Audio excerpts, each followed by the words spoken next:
Mr. Vice President, Mr. Deputy Speaker, that is. Monsieur le Deputy Speaker, j'ai écouté le ministre du Travail. J'ai noté qu'il est solidaire avec les députés pour la réforme de la pension de l'Assemblée nationale. Il a oublié de dire seulement que la réforme ne s'applique pas à lui, étant donné son ancienneté. Et donc, lui ne touchera pas la pension à 65 ans, mais à n'importe quel moment, irrespective de son âge, en dehors du Parlement. Cette précision était importante. Vous savez très bien. L'année dernière, Monsieur le Vice-président, j'avais qualifié ce budget de budget d'amateur. Mais je m'étais trompé. C'est celui-ci qui remporte la palme. Rarement un gouvernement se serait trompé autant et aussi vite. Qui lui a donc conseillé de toucher aux pensions, encore une fois, à travers un Finance Bill, sans mandat, sans consultation? Et cette fois-ci, Monsieur le Vice-président, une responsabilité doit être assumée. Quelqu'un doit être tenu responsable. La personne ayant proféré ces conseils, cette personne, est-ce que sa tête, elle, tombera? J'ai écouté l'annonce du Premier ministre ce matin. Il a indiqué qu'il allait geler la proposition du ministre Testing sur la pension, se pliant ainsi à la colère populaire. Très bien, c'est tant mieux. Mais qu'il ait le courage d'avouer que cette réforme de la State Age Pension sera tout simplement abandonnée. Il est temps de dire aux gens ce qu'ils doivent entendre. Il est inutile de tenter de se sauver la face sur cette réforme. C'est trop peu, trop tard.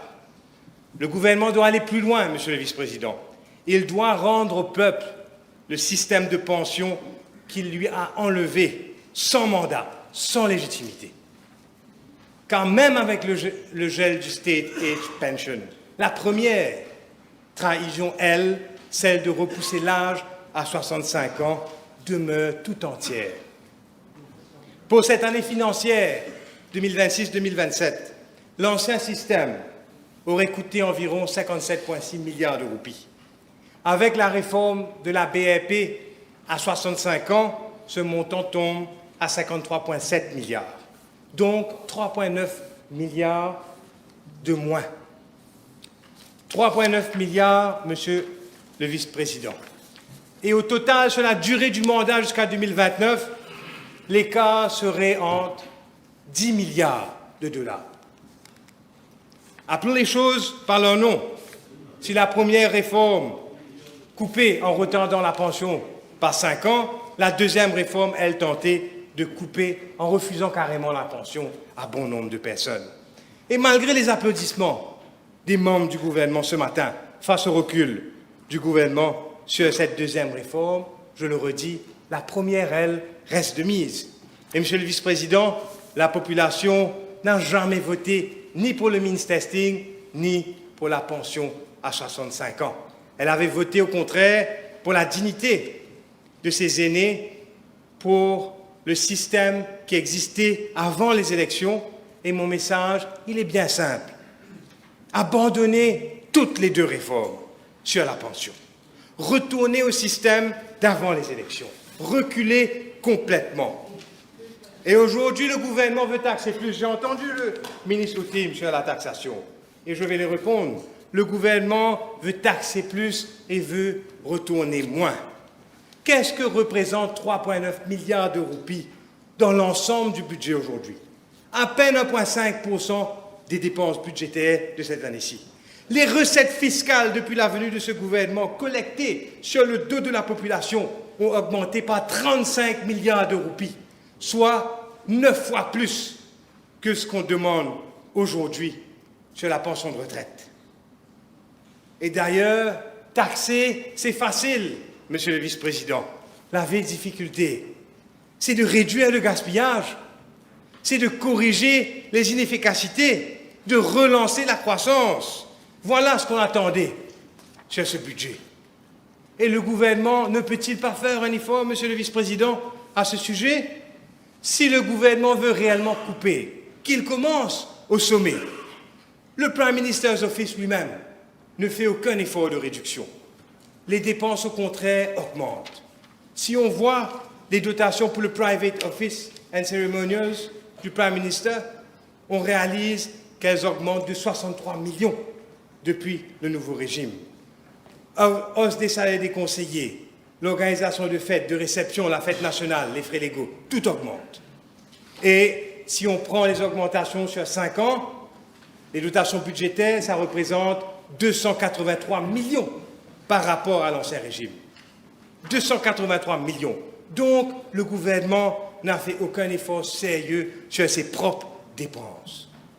Et la liste est longue des dépenses. La liste est très très longue. Les gaspillages aux missions à l'étranger, comme j'ai démontré ici moi-même à Addis Abeba. Des millions de roupies gaspillées dans des logements sur des années pour satisfaire les caprices de certains.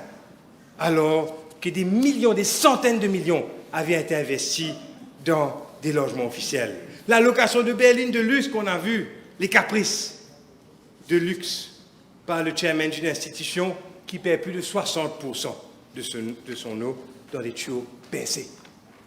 La liste est trop longue et le temps trop court.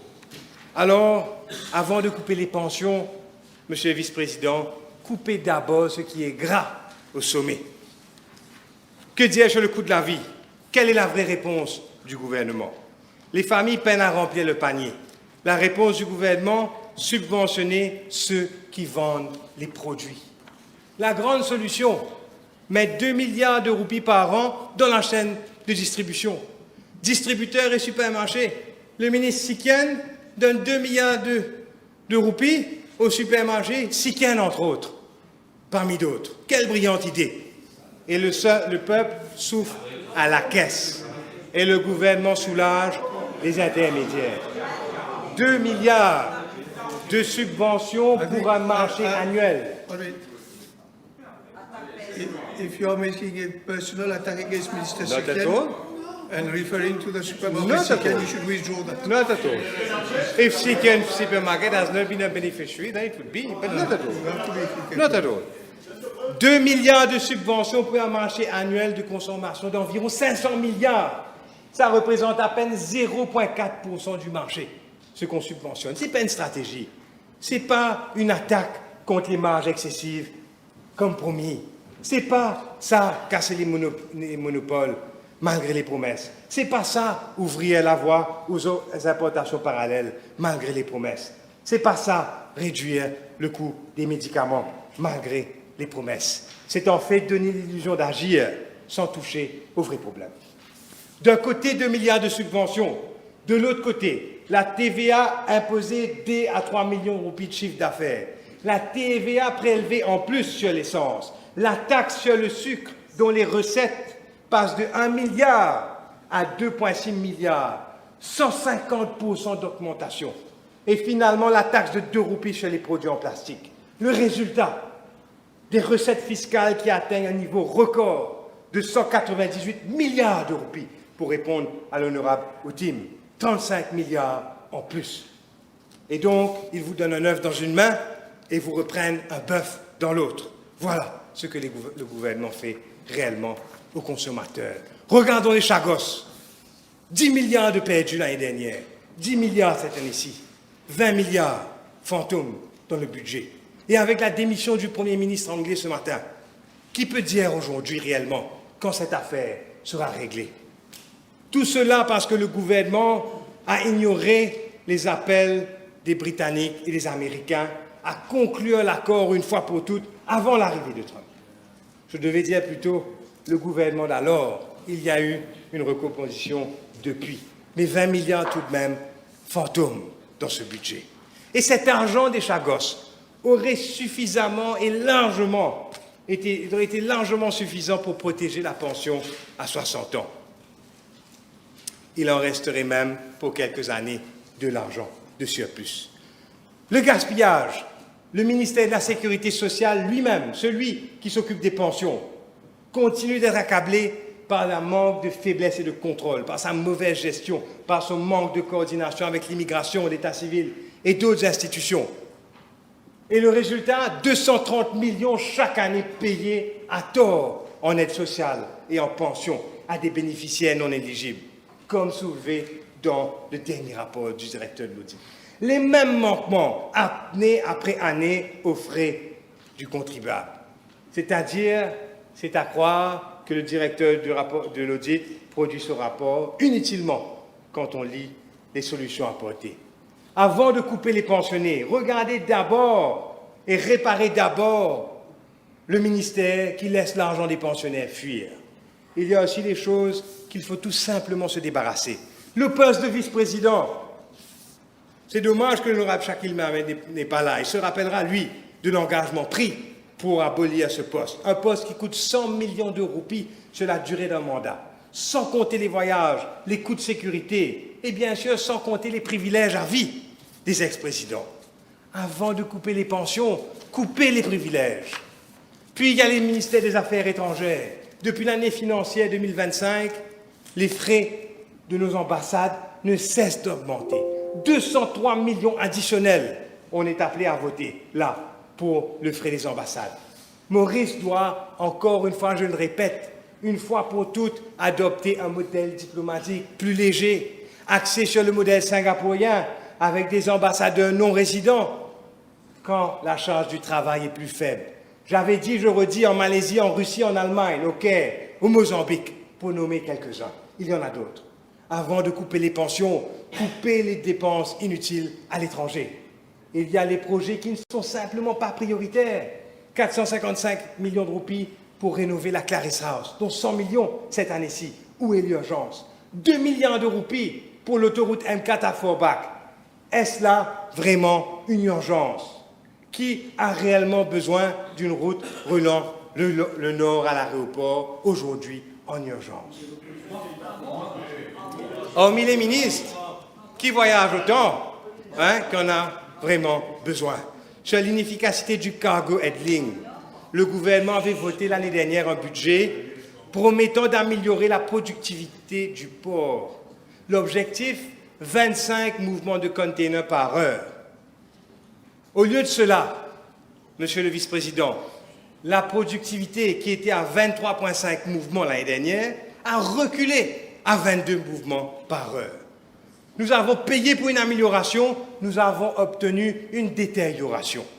Sur 750 000 containers qui ont été handled, ça représente plus de 4 000 heures de grues supplémentaires. Et quand on calcule les frais d'opération de la cargo handling, ça représente 343 millions de roupies de productivité perdue. Et maintenant, le gouvernement veut exposer la cargo handling à la concurrence directe d'un opérateur privé qui sera sans doute infiniment plus efficace.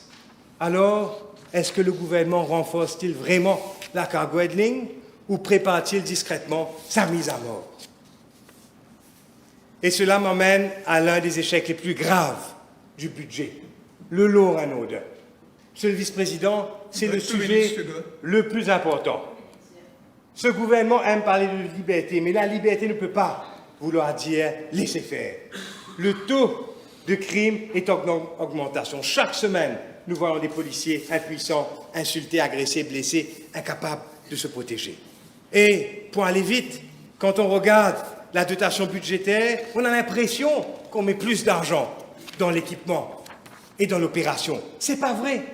Sur les 1,6 milliard additionnels qu'on donne à la police, 79% de cette augmentation va à la compensation des salaires à cause du PRB. Seulement 7,3% va aux Capital Expenditures and Assets. C'est donc pas un renforcement sérieux. Pire, Monsieur le Vice-président, si on enlève de côté le Coastal Surveillance Radar, qui n'est pas quelque chose de nouveau, c'est remplacement seulement d'un radar qui est arrivé à terme, à sa fin de vie, et qui a été entamé par l'ancien gouvernement. Mais si on enlève cet item extrêmement onéreux du budget, on réalise que les actifs opérationnels chutent de 847 millions pour l'année financière 2025 à 713 millions pour cette année financière. Une baisse de 15,8%, 133 millions, sans même tenir compte de l'inflation. Ce n'est pas dire qu'on équipe la police. Quand on regarde dans les détails, la vérité est qu'on fait moins bien cette fois-ci. Et la police est beaucoup trop mal équipée, mal préparée. Les forces modernes, Monsieur le Vice-président, quand on regarde les forces de police modernes, équipées de leurs radios, de leurs body cameras, des gilets de protection, des menottes, des matraques, des pepper sprays, des trousses de premiers soins, des mobile terminals, de leurs véhicules correctement équipés. Et quand on regarde l'allocation de 120,9 millions pour les équipements opérationnels cette année-ci, on réalise que sur 13 862 policiers, on prévoit uniquement 8 700 roupies par policier, 160 €, alors que dans les forces modernes, l'équipement personnel pour un policier se chiffre à 5 000 €, 274 000 par policier. Ici, on budgète à peine 3% de ce qu'il faudrait pour équiper correctement un policier en fonction. Si le gouvernement était sérieux, il aurait augmenté tout de suite cette dotation de 120 millions à 3 milliards. Pour terminer, Monsieur le Vice-président, les postes financés par la police, crime fighting, est réduit par 1095. Crime control and investigation passe de 9 431 à 8 336. Moins d'équipements, moins de recrues, moins de policiers. Comment donc on va pouvoir pallier à la hausse de criminalité? Ce que les gens ont besoin, Monsieur le Vice-président, c'est une présence policière efficiente, que les enquêtes aboutissent. D'après le rapport du directeur de l'audit, 250 000 enquêtes ouvertes n'aboutissent pas. Pour une population d'1,2 million, c'est choquant, Monsieur le Vice-président. Seulement 4% des enquêtes aboutissent chaque année dans ce pays. Et aujourd'hui, elle va régresser. Pour finir, un bilan ne se juge pas, un budget ne se juge pas à la taille de ses annonces. Il se juge à ce qui arrive réellement sur le terrain. Sur Law & Order, j'ai démontré, ce budget ne descend pas sur le terrain. Il ne garde même pas les pieds sur terre. L'intelligence artificielle occupe le devant de la scène dans ce budget, dans le précédent, sans aucun résultat concret. 10 sur 10 en matière d'annonces, 0 en exécution, et alors que des milliards de roupies de médicaments, par exemple, continuent à être gérés sur papier, dans des stores dépourvus d'électricité, que la digitalisation est toujours un mirage à ce jour dans tous les services essentiels, les transports publics, la santé, les collectivités locales. Non seulement pas informatisés, aujourd'hui on nous parle d'intelligence artificielle. Avant de rêver d'intelligence artificielle, Monsieur le Vice-président, il faudrait d'abord faire preuve d'un peu d'intelligence humaine sur les réalités de la situation de notre pays. Je vous remercie. Thank you.